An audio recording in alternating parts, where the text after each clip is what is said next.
The movie shows Michael Moore trying to get to the root of the problem of the 1999 Columbine high school massacre, though that specific event is only really discussed briefly. The main focus of the film is gun control. Moore tries to uncover exactly why America has the highest murder rate from firearms in the world, covering many statistics, theories, visiting Canada, among other things. Michael Moore's a well-respected documentarian, but I felt like he came across as a bully, someone who didn't do any research, a liar who skewed facts. A lot of people who were interviewed in this film were unhappy with how they were put across. They were unhappy with the final movie. The film is all over the place. Inaccuracies. You're not sure what message they're actually trying to get across. And out in a little town in Colorado, 2 boys went bowling at 6 in the morning. No, they didn't. 90 seconds into the film and he's already wrong. I know it's kind of silly. The title of the film refers to a bowling class that Columbine students took for an extra PE credit, which the shooters were a part of. However, Eric and Dylan were completely absent from school that day and did not attend any bowling class. I'd kinda let this slide because it may have been confirmed later, but this film came out in 2002. 9/11 is even referenced at many points, and Michael Moore had plenty of time to do some research and he didn't. This is just where one issue lies, and it would only get worse. The film starts with Michael trying to prove a point by going into a bank that offers a free hunting rifle if you open up an account. Well, here's my first question. Do you think it's a little dangerous handing out guns in a bank? This was later proven to be bogus. Is that true? It's true. Yep, this was complete horseshit. The bank always had the firearms, which were always miles away, shipped to the person, but Michael specifically requested that they hand him the rifle on camera for the sake of the film. This is what the film is. Michael Moore misleading people and making up lies. Michael Moore is a fat, horrid filmmaker who hates his audience, and he makes up nasty lies. There's also a recurring theme in the film where Americans try to justify their use of guns, claiming, if you're not armed, you're not responsible. Who's going to defend your kids? The cops? The federal government? No, none of them. It's your job to defend you and yours. If you're not going to protect your family, who is? Mama. but if guns were illegal, you wouldn't need to protect your family. Oh, yeah. I mean, don't get me wrong, I know that criminals would still find a way to get hold of them, but they're less likely. It's common sense. Can't get guns? You won't get someone attacking you with a gun. What is so challenging? If I don't give you a stick of dynamite, you can't blow me up.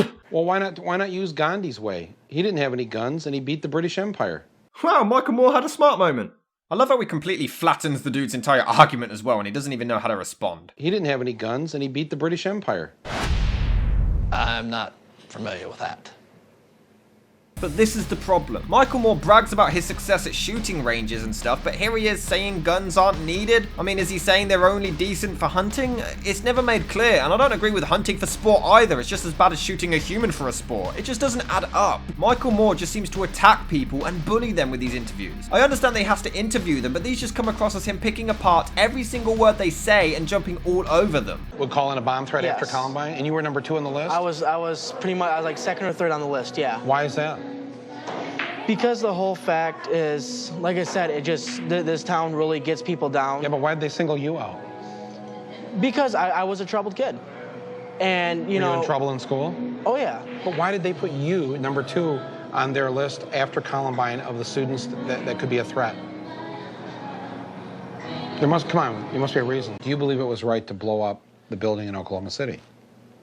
I'm not saying they did it. I'm just saying, was it right? Why was it blown up? That's a good question. Why was that building blown up? And who blew it up? But if someone did it, it would be wrong. Yeah. It is wrong to take the lives of those people. I mean, sometimes he does catch someone out on a contradiction. Where does it say a handgun is protected? No, gun. We should, every It doesn't say citizen gun. It says arms. What is arms? It could be a nuclear weapon. That's right. Could be a nuclear weapon. Do you think you should have the right to have weapons-grade plutonium here on the farm? We should be able to have anything. Should you have weapons-grade plutonium? I don't want it. But should you have the right to have it if you did want it?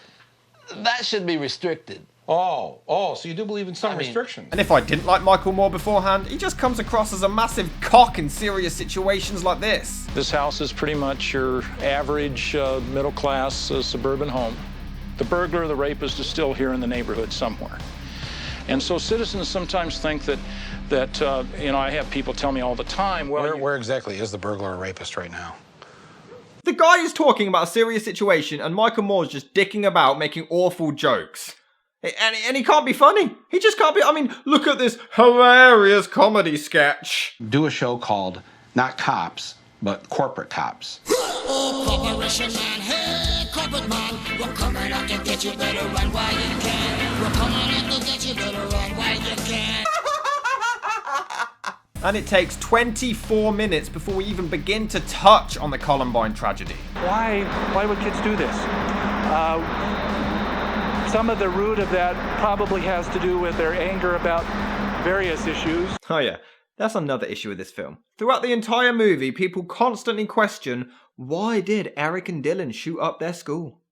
I guess we'll never know why they did it, but... They question rock music, which we'll get onto later, the parents, violent video games... Violent movies. South Park. Video games. Bullying? Television. Entertainment. Satan. Cartoons. Bullying. Doom. Society. Toy guns. Drugs. Shock rocker. Bullying. Marilyn Manson. Marilyn Manson. Marilyn Manson. Marilyn Manson. Marilyn Manson. But if only there was a way where we could find out why they did what they did! Yes. Yes. The two gunmen documented all of their planning constantly for a year before the shooting, explaining why they did it. Why, to this day, do people question it still? It makes no sense. Close friends of the killers have said it. Home videos of the killers themselves have said it. If people would give me more compliments, all of this might still be avoidable, but probably not. Whatever I do, people make fun of me, and sometimes directly to my face. I'll get revenge soon enough. Fuckers shouldn't have ripped on me so much, huh? I hate you people for leaving me out of so many fun things. And no, don't fucking say, well, that's your fault, because it isn't. You people had my phone number and I asked and all, but no. No, don't let the weird looking Eric kid come along. Oh, fucking no. What were Eric Harris and Dylan Klebold like? Weird. Gee, I wonder why they did it. How do you explain this? Now, before you all jump down my throat, I'm not defending this. It was a tragedy, it really was, and it's no excuse. I was bullied all my life. I wanted to kill myself when I was 13 because of it, but I never once did this. My point is, he made it clear the reason which everybody chooses to ignore. There's a difference between a reason and an excuse. It's the reason, but it's definitely not an excuse. They were spineless cowards and this shouldn't have happened, but to ignore the reason is just ignorant and asinine. The movie covers gun control and America reinforcing fear and schools not responding to students' needs correctly, but completely ignore bullying. None of the movie at any point covers bullying, so why are you even titled after Columbine? They even blame a rocket missile technology building near the Columbine. Are you seriously kidding me? They don't stop and think. Right, so legendary actor and fellow gun enthusiast Charlton Heston hosts a pro-gun rally just 10 days after Columbine in Colorado. Bit of a dick move. Something is wrong in this country when a child can grab a gun so easily. And nothing has changed. The thing about this film is, at least I can see what Michael Moore was trying to do. I just hate the delivery of it. But this movie completely failed. 5 years after this film came out, Virginia Tech happened, where even more murders took place. A Tech 9 semi-automatic 30-bullet weapon like that killed my son is not used to kill deer. It has no useful purpose. And that's a very good point. I mean, I still don't agree with hunting, but it's a very valid point. And this valid point is completely eradicated when just a minute later, Charlton Heston attempts to make this speech sound like a positive, supportive message for the Columbine victims. But it's a pro-gun rally. Yay guns. We do get a scary montage of kids being suspended as young as primary school age for hand gestures resembling guns, and then we see a kid proving how easy it is to hide firearms undetected. But, he'd clearly never be able to walk with all of that stuff in his pockets and up his trouser leg and everything, so, that's kind of pointless. After Columbine, it seemed that the entire focus on why the shootings occurred was because the killers listened to Marilyn Manson. No, they didn't. Marilyn Manson was blamed. People said, oh, his angry and violent music was the cause, but then it turned out they didn't even listen to his music. Didn't look that one up, did you? They listened to Rammstein. Why wasn't Rammstein blamed? Sorry about that, sorry. So he gives this famous interview with Marilyn Manson, who really shows his intelligence and makes so many great points. The president was shooting bombs overseas, yet I'm a bad guy. If you were to talk directly to the kids at Columbine or the people in that community, what would you say to them if they were here right now? I wouldn't say a single word to them. I would listen to what they have to say, and that's what no one did. However, what a surprise! Michael Moore twisted Marilyn Manson's words, and the singer himself wasn't too happy with this. But when I did that interview, there wasn't really a name for the documentary. It wasn't really there. I feel a little bit I don't know, I wouldn't say used or anything like that, but when he did the interview, I talked to him for about 2.5 hours. And a lot of the stuff that he went on to say in the second half of the documentary was stuff that I said to him, but it opened a window that kind of reintroduced me to the world. I appreciate it, and at the same time, it's kind of my criticism for the film because people ask me what I think about it, and I of course like how I came across in it, but I think that a lot of it didn't really deliver. I think there was a lot of stuff in there that I wanted that movie to answer, and it didn't. So did Dylan and Eric show up that morning and bowl 2 games before moving on to shoot up the school? No, they didn't. Why wasn't anyone blaming bowling for warping the minds of Eric and Dylan to commit their evil deeds? Was it not just as plausible as blaming Marilyn Manson? You know, I don't agree with blaming violent video games, movies, or music on shooting. But if you seriously believe all of those medias are exactly the same as bowling, you shouldn't be making films. Now, right here, Moore debunks the video games, movies, music theory by claiming countries such as England, Canada, Japan, Germany all have access to the exact same ones. Fair point. But then he proceeds to list all of the massacres that take place over there. So what's your point? Oh yes, it can't be violent video games because they have violent video games in Japan. But then here's all the massacres that happen in Japan. Like, what is the point that you're trying to make? You just kind of contradicted your own argument. That's the problem with this film. It's a jumbled mess. What's he trying to say? In the United States, 11,127. Although statistics would have been much different at the time of the film's release, as of 2017, from my research, America's the 11th most behind Uruguay, Panama, Brazil, Colombia, El Salvador, Jamaica, Guatemala, Swaziland, Venezuela, and Honduras. So what's your point? It can change that rapidly. Maybe, right? Just think, maybe it's not based on the country. Maybe it's based on the person or the people. In fact, the American prospect writer Garance Francaruta claimed the movie completely ignored the role that municipal governance plays in crime in the US and ignored the African-American urban victims of violence while just focusing on the unusual events of Columbine. A decline in murders in New York City alone from 1,927 in 1993 to just 643 in 2001, for example, had a considerable impact on the declining national rate. Not a lot of those killers or victims were the sorts of sport hunters or militiamen Moore goes out of his way to interview and make fun of. Is it real? Looks like real. Maybe it's because you hold pro-gun rallies. I loves my gun. Nah. By the way, this animated sequence infuriated South Park creators Matt Stone and Trey Parker. The former was interviewed earlier in the film and they both felt like the movie led the audience to believe the animation was from them. Michael Moore misleading people. We don't forget. They did, however, get their revenge by spoofing him in their film, Team America. Fuck yeah. If you have to choose between a guy with a gun and a near drowning of a baby, you can only be one place at one time. Which way are you going? You go with a gun always. Go with a gun. Why isn't he arrested? Right, at one point he heads to Canada to try to seek more answers. He suggests that maybe they have less shootings because they have fewer guns, before showing that guns are actually quite popular over there as well, and he, as a US citizen, can even buy one legally. My problem is, in the UK we don't have guns. Our police don't have guns. And there's hardly any shootings here. I can't answer why Canada have just as many guns and there's less shootings. I can't answer that. But logic dictates you don't give people guns, they can't shoot people. It's common sense. If I don't give you a frying pan, you can't hit me in the face with a frying pan. If I don't give Michael Moore a camera, he can't make a shitty movie.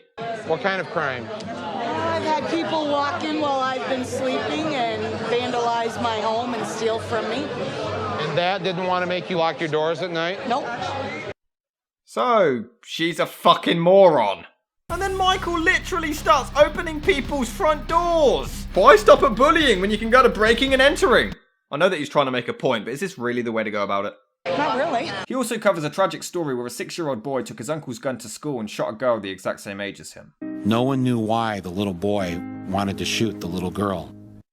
He was 6? He thought it was a toy? What? He's fucking 6! He probably thought it was a toy. Why are you trying to fucking Christopher Nolan someone? It's a child's brain and you're trying to analyze it. What you don't know may kill you. And somehow, despite coming across as a closed-minded, hypocritical, bullying douchebag for the entire film, he then tries to be sympathetic for a few seconds.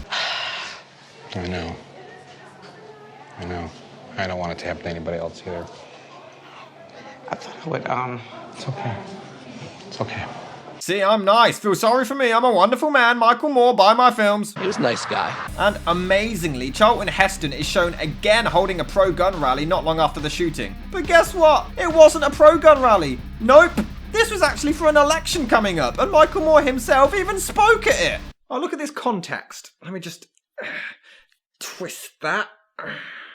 Even though Tamarla worked up to 70 hours a week at these 2 jobs in the mall, she did not earn enough to pay her rent. How the fucking much was her rent? 10 grand a week? So he goes to see Dick Clark. I'm sorry, we're really late. Anyways, but the mother of the kid who did the shooting works at Dick Clark's All-American Grill in Oakland County. Close the door. And it's a welfare-to-work program. And these people are forced to... Dick, no. Come on, I want you to help me to convince the governor of Michigan. Feel bad for me. I'm the nice guy. I'm nice. I'm the hero. So Michael will buy the DVD. Michael meets up with some of the Columbine survivors. Oh yeah, it's supposed to be about shootings.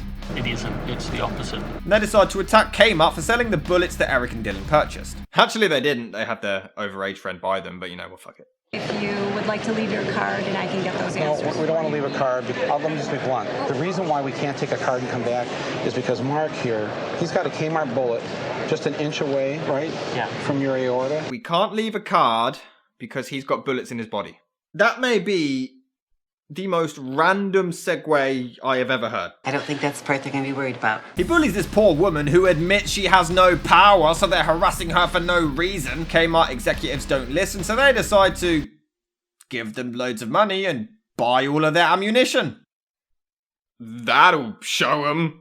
Tease them, maybe. Make fun of them, ridicule them, throw eggs at them. They take them back with the media, demand they stop selling the bullets, which they agree to. I mean, I'm glad Kmart obliged to the request, but was attacking these random people really the way to go about it? I don't know. I have no idea. And before we end the film, he pays a visit to Charlton Heston himself for one last interview. And this whole thing just seems like an attack rather than an interview, but they're both at fault, really. I'm exercising one of the rights passed on down to me from those wise old dead white guys that invented this country. Invented.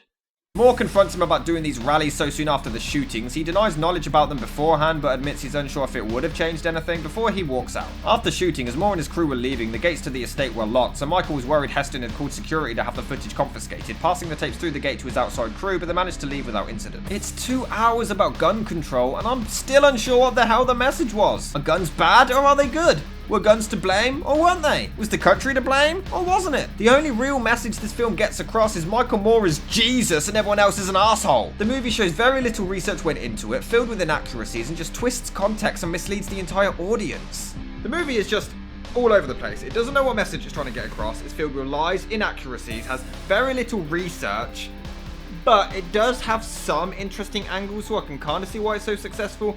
And I will credit Michael Moore for having the balls to do and say some controversial things throughout it.